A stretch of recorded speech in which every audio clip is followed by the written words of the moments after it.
Dema ku ji kozika gulvedana awirên qemer dûr diketin, nifirên ku li ser pişta ewrên biharê zîz dibûn, çonga xwe di parsûyên hêviya min de dişikandin. Wê demê li helka qermîçekên tayek reben rast dihatim û li çavên tevizî ku ji min re kemîn danîbûn hildikimîm.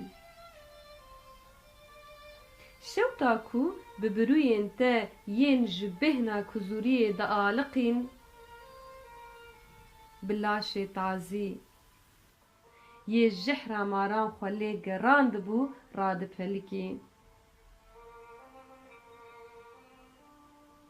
Dibin kevir û kûçikên ku bi ser min de dibariyan û bi mizawiriya gavên pêxwas dilê şerpeze. Dîsa jî li rêyeke bayê rûreşiyê li dû xwe dihişt digeriyam, diwestiyam, devê min diket tev.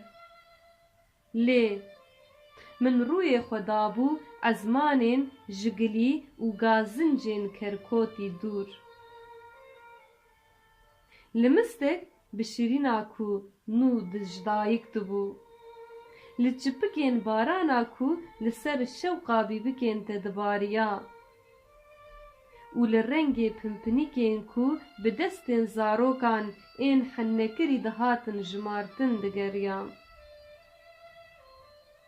Min dixwest di nav poşmaniya hêsirên te yên guvaştî de çend kêlan li birînên daxdayî bixim.